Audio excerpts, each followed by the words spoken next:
This board that you have, this is what you're going to be using to create your string art.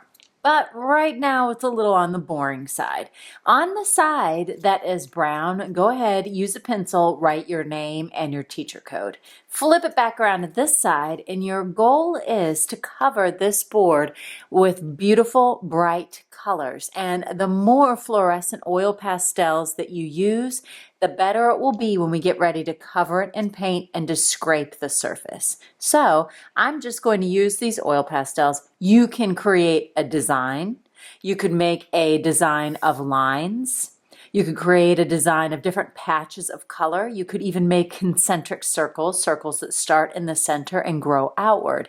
The design you create is totally up to you. What I usually do is I usually just use small shapes of color.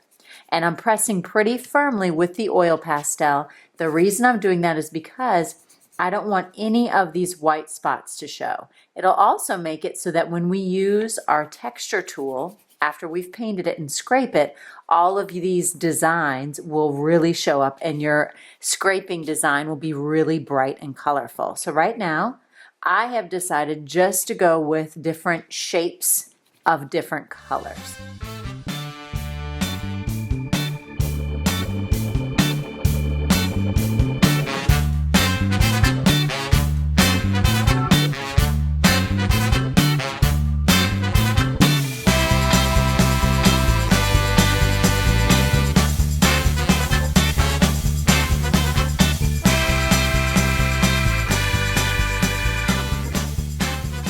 Now that I'm done coloring, I can go ahead and add paint to this. Now you can use either white paint or black paint.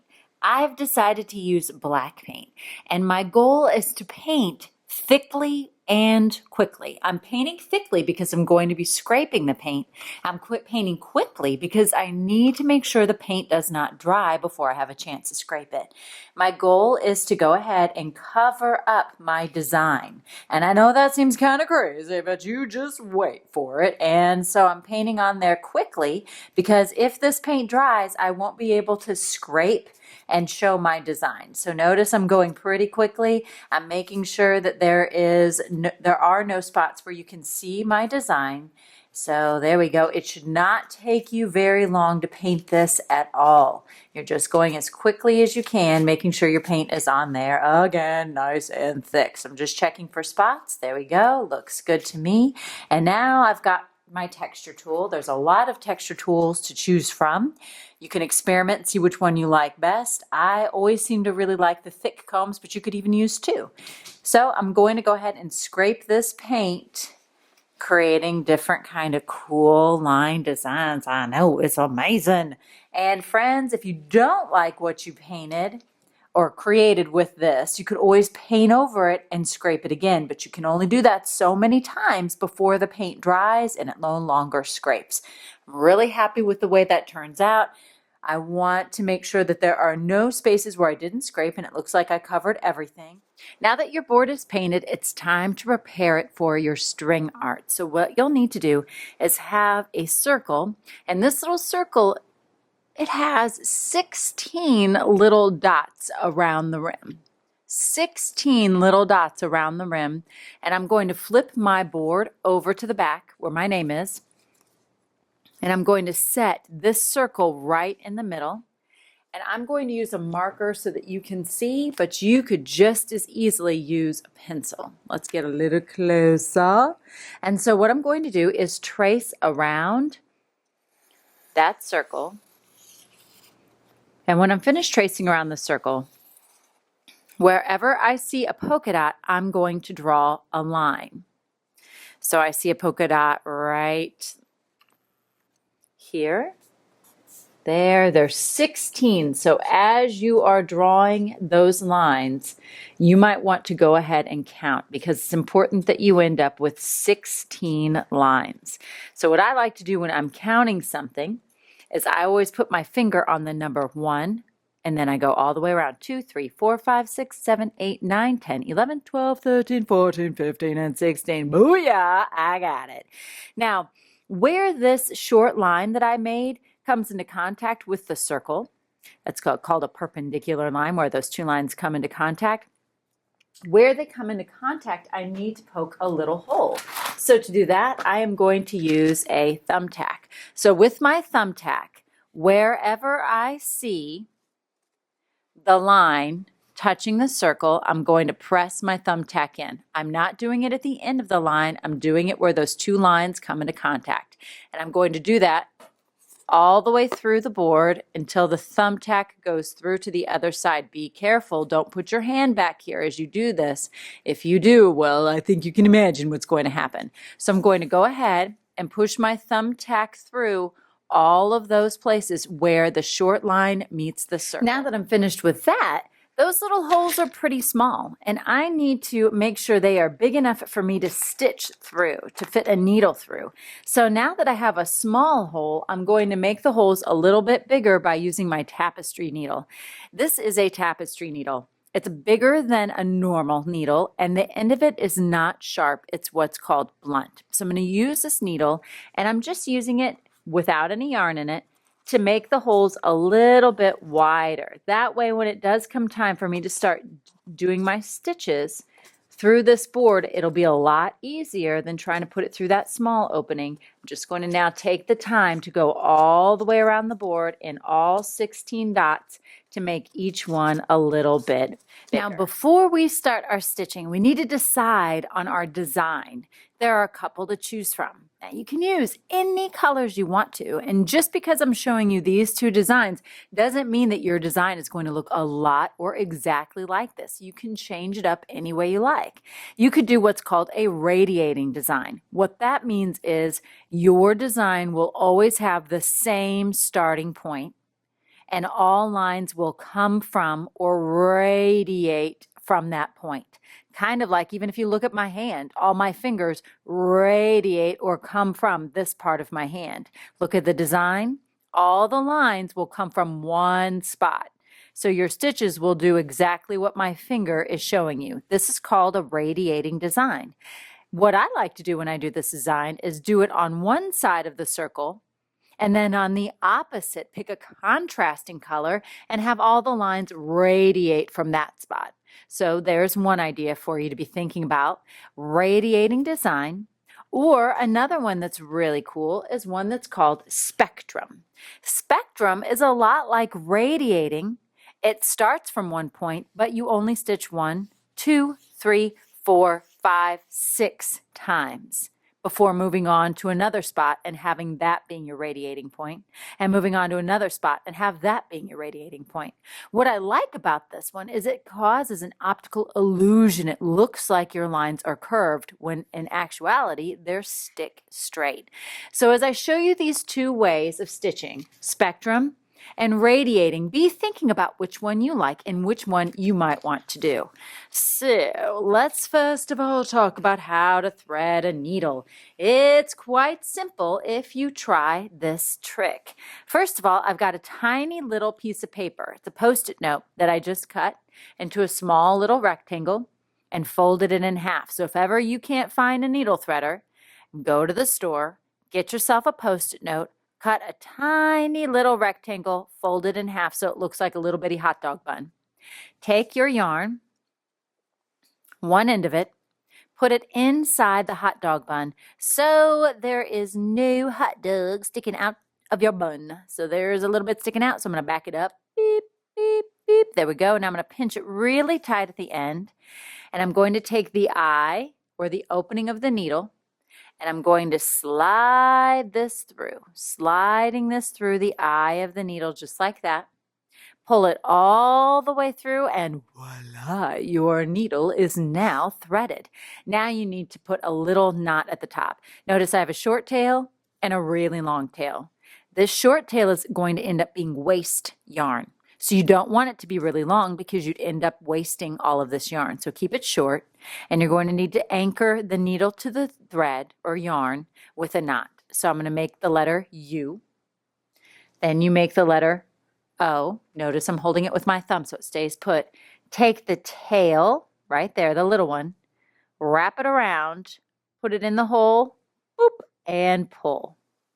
Now I like to do that only once tightly.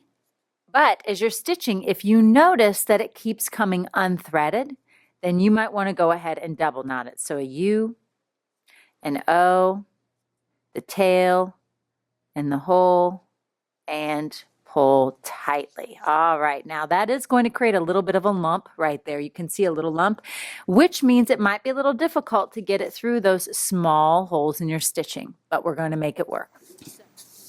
So now that I've got my needle threaded and I'm ready to start, I'm going to show you how to do the radiating design. Now with this one, remember you have your spot where all the lines are coming from or radiating from. It does not matter where you start on this circle, what dot you pick, it does not matter. What it does matter is that you start in the back. So I'm going to go ahead and poke my needle up just like that. I'm starting in the back. And I'm going to pull. It's a little bit tough to get that knot through there, but you can do it. I'm going to keep pulling and pulling and pulling and pulling and pulling and pulling until my tail is very short and I need to anchor that tail. To do so, I'm going to lay it flat. I'm going to see if I can make it even smaller so I don't have very much waste. Lay it flat and I'm going to anchor it with some tape. Notice I'm doing it towards the circle. Now that I've got that anchored with my finger, I'm going to move my finger and put the tape on it. Now it's really important that you don't put the tape over the hole. If you cover the hole, when your needle tries to go back into that hole, it won't be able to. So make sure you do it just next to it and give the tape a nice massage. Oh, tape likey. Just to make sure it's not going anywhere. All right, now that I've got my spot where all my lines are going to radiate from, I'm going to stitch like this. I'm going to go to the next dot and then come back and go to the next dot and then come back because all of my lines are radiating from that very same point where I initially started from. So let me show you what that looks like. So here's my spot. I said I'm going to go to the next dot. I see it right there. So I'm going to push my needle in.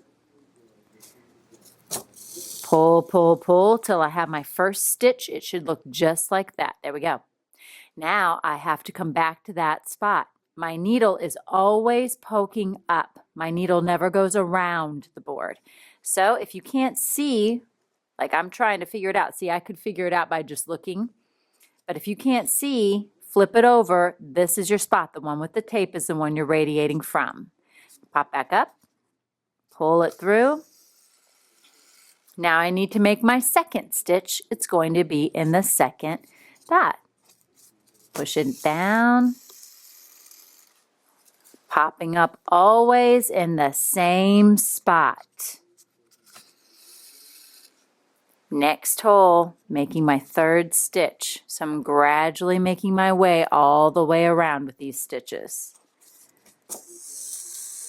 There we go. I'm going to go ahead and keep doing that, always popping up through that one initial spot, that one spot that has the tape on it. You don't even have to look at the back of the board, but if you can't find that hole, then you need to flip it over and see if you can see where it starts. Now, I have done a lot of stitches, but I'm starting to run out of yarn. In fact, I don't even think I'm going to have enough yarn to make it. So when that happens and you pop this up and you realize, oh, that's not going to work, I don't have enough yarn, you cannot put your tape on this side. This is the front. We need to put the tape always on the back since it doesn't look very nice. So now that I know that's not enough, I'm going to flip this over. It's time for me to get more yarn. So I'm going to trim this. Tape it, but don't cover the hole because then I won't be able to do it again. Massagey, massagey, massagey. And now I'm going to re-thread it and finish this side.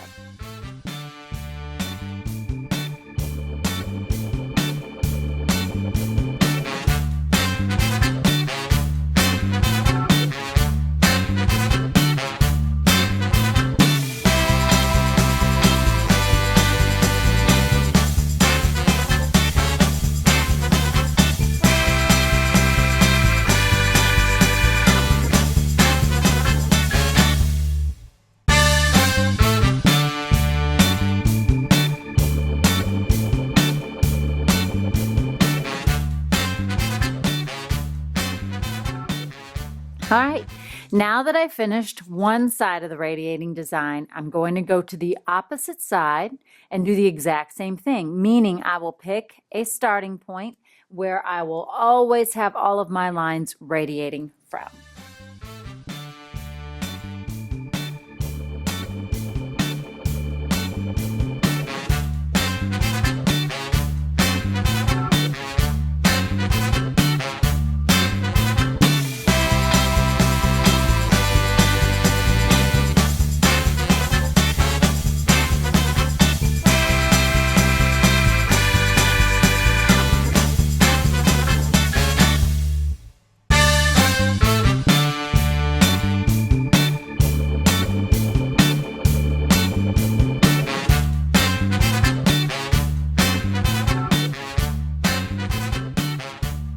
Now I've finished both sides of my radiating design. I'm going to stop right here. I think that it looks really great the way it is. However, you could keep going. You could have radiating lines that also came from the top and from this side.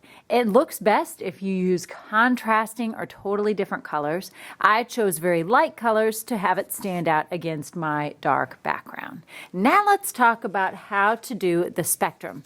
I think that the spectrum is just a pinch easier, mostly because you don't have to go all the way around, and you get to switch colors quite a bit more. So that's something to think about if you're trying to decide between radiating and spectrum. So let's talk about spectrum and how to do that. All right, so for the spectrum, you're going to start the exact same way. You're going to start on the back, pick a spot, doesn't matter where. Remember, your needle always pokes up from the back. Pull that through just like the other one. Make sure you have a super short tail so there's no waste. When you tape it down, make sure you don't cover the hole. Now this time, instead of having your lines radiate all the way around, you only have to make 6 stitches, but you will always go back to that same spot. So I'm going to flip this over, and I'm going to go into the next door neighbor dot. Pull it through until my thread or my yarn is nice and tight. And just like radiating, I'm always poking back up through that very same hole where I started from. My starting spot, that's what we'll call it, our starting spot. And I'm going to go to the next one. So this is stitch number 2.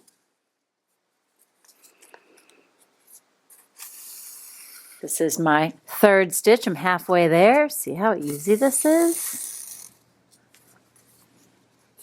4th, coming right up.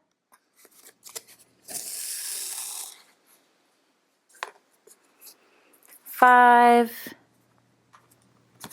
And sometimes you can take a little bit of a shortcut. Instead of always going back right here where I end up wasting quite a bit of yarn, I can just pop on over to that next door neighbor opening and then make my way back down to that spot. So now I have completed my 6 stitches. 1, 2, 3, 4, 5, 6. Great. Now I'm done. So I'm going to flip this over, and I'm just going to snip and tape. And I like to use small bits of tape, but I do need to press them down nice and hard. And now I'm going to pick a different color of yarn. So I've just did the blue. I'm going to pick a different color, and I'll move on over to the next dot. All right, I picked a totally different color, something that would stand out against the blue. And now if you look right here, I'm just going to move over one spot. I'm going to move over away from my stitches, not toward. Move over one spot, start in the back, moving away, not toward, just one hop, pull. It's the same routine every time. Make sure your wasted yarn is small. Tape it, flip it back around. That's now my starting spot. Now, I will be going into the same spots where my blue thread went, but I'm only doing it 6 times. So I will not quite make it all the way there. I'll stop one shy. Watch, I'll show you. So this is my first one. Back to my starting spot. This is my second one.